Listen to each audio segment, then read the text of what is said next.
Salut l'équipe, salut la team, voilà, c'est le débrief d'Akamaru, donc déjà, désolé, ça fait un petit moment que j'ai pas fait de débrief, enfin j'ai pas fait le débrief contre Lille, j'ai pas non plus fait le débrief pour le tirage au sort contre la Real Sociedad, on en parlera peut-être plus loin dans ce débrief, mais en tout cas voilà, c'est le débrief pour le match contre Metz, donc ce soir c'était le match contre Metz, c'était le dernier match de l'année 2023, une saison qui a été riche pour le PSG, on a connu des joies, on a connu des désillusions, le départ de Neymar, le départ de Messi, une élimination en Ligue des Champions, une toute nouvelle équipe, des nouveaux joueurs arrivés, Randal Colomani, Barcola, Gonzalo Ramos, Lee Kangin, Marco Asensio, Ugarte, Skriniar, pour ne citer que Lucas Hernandez, Arnaud Tenias et j'en passe.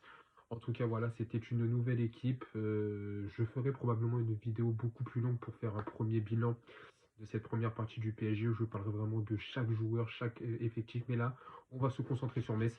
Donc voilà, c'était un match. Voilà, dernier match à la maison contre une équipe de Metz qui était forcément une équipe relégable, enfin une équipe qui lutte pour le maintien.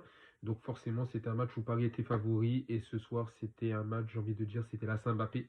Déjà parce que Kylian a fêté son 25e anniversaire, vous vous rendez compte, la team. Kylian est arrivé au PSG, il venait d'avoir 18 ans. Il venait d'être majeur. Et là, il va peut-être partir du PSG, on ne sait pas encore, mais il est pratiquement à son quart de siècle. Il a fait 7 ans chez nous. 7 ans où il a marqué des buts incroyables, où il a fait des passes décisives incroyables et où il a illuminé le PSG. Et ce soir, c'était la Saint-Mbappé. Pourquoi? Parce que on l'avait vu un peu chafouin, il n'avait pas une bonne attitude, il boudait, il n'était pas heureux. Même moi, je pensais que ça y est, Paris c'était terminé. Et ce soir, il a remis tout le monde d'accord avec un superbe but, deuxième but pour le PSG, mais magnifique. Une frappe de l'extérieur de la surface, mais un but de toute beauté comme Kylian sait mettre. Et ensuite, un but, troisième but plein de malice où il a fait jouer tout simplement sa qualité première, la vitesse. Il a récupéré une passe en retrait, il est passé devant le gardien et il a marqué dans le but vide. Et au final, ça fait un doublé. Au final, ça fait pratiquement 52 buts pour lui à l'année 2023, si je ne me trompe pas, toute compétition confondue. Et voilà, c'est exceptionnel. Voilà, un match qui a été exceptionnel. Un match qui aurait pu être compliqué, puisque normalement, ça aurait été un match qui aurait dû se rendre facile. Et puis finalement, on a un peu lutté. Voilà, le PSG qui était dans un 3-4-3 un peu inédit. Danilo, Pereira, Marquinhos et Skriniar titulaire en chaîne centrale. Pas de Lucas Hernandez. Vitinha et Ugarte au milieu avec un Zaire Emery qui joue en piston droit et un Lee Kangin qui joue en piston gauche. Et puis ensuite, une attaque, Bradley Barcola, Randal Colomani et Kylian Mbappé. Voilà, donc c'était un match qui était important. À noter le retour de Gianluigi Donnarumma qui a fait une bonne prestation. Voilà, il n'a pas fait de boulettes, il a fait les arrêts qu'il fallait, même il a encore encaissé un but. Et je l'ai trouvé voilà, correct. La charnière centrale, bah, c'est toujours pareil. Skriniar, c'est très très lent. Marquinhos a essayé de faire son match. Danilo, encore bonhomme. Il a joué les pompiers de service, même s'il n'a pas été présent sur le but encaissé par Paris.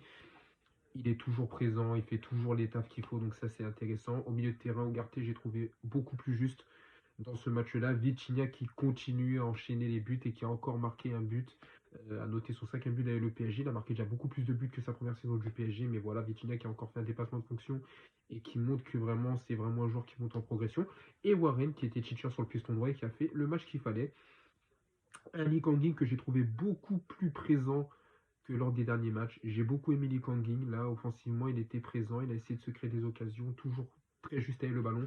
Donc ça, c'était bien. Et puis une attaque ou un Randall Colomani, les gars, qui était en meilleure forme. C'était pas encore le meilleur Randall, mais j'ai trouvé mieux dans les accélérations. Techniquement, il était un peu plus juste. Voilà, j'ai bien aimé Randall sur ce dernier match et on espère qu'il montera en progression. Et puis après, je le dis, hein, un Kylian Mbappé qui a mis un doublé, qui a encore fait des trucs exceptionnels, et un Bradley Barcola qui, mine de rien, enchaîne les titularisations et c'est mérité. Parce qu'il a une capacité de percussion, il a une capacité de vitesse, et on sent que ce gamin peut faire très mal. Donc voilà, la team, c'était un match qui a été, voilà, on s'est imposé 3-1, match qui aurait pu être difficile, surtout quand Metz a réduit la marque, mais finalement, on s'est imposé. À noter, après, je sais pas si c'était fait exprès ou pas, mais à noter le beau geste de Luis Enrique, qui a fait rentrer Ethan Mbappé, le petit frère de Kylian, qui est rentré pour ses débuts avec le PSG. le jour de l'anniversaire de son frère. Je trouve que ça, c'est un geste magnifique parce que Ethan, quand il est arrivé au PSG, Ethan, il était petit. Je vais pas dire, j'allais dire, il est mineur. Il était petit, c'était un gamin. Au jour d'aujourd'hui, il joue au PSG. Il a le maillot du PSG et il a fait ses rentrées à 16 ans. Donc ça, c'est une très bonne chose. Et voilà la team. C'était le dernier match de 2023. On va se retrouver en 2024 avec des échéances, le trophée des champions contre Toulouse, un 32e de finale contre Revel, la Ligue des champions, la Ligue 1. Donc voilà, merci à tous ceux qui ont suivi mes débriefs, en tout cas sur cette première partie de saison. Ceux qui ont été présents, je vous aime, je vous love, vous le savez. Et puis j'invite tous les autres à regarder les vidéos et à se faire leur propre avis. Surtout, n'hésitez pas à mettre des commentaires. Je suis toujours prêt pour discuter football, surtout quand il s'agit du PSG. Prenez soin de vous, prenez soin de vos proches. Je vous souhaite à tous de passer de très bonnes fêtes, des fêtes de Noël. Et c'est qu'une bonne année. Mangez pas trop de chocolat, faites attention à vous, faites attention sur la route surtout parce qu'on le sait. euh, le mois de décembre il est toujours un peu mortel au niveau de la circulation. Prenez soin de vous, prenez soin de vos proches, je le répète, c'est le plus important. On est ensemble.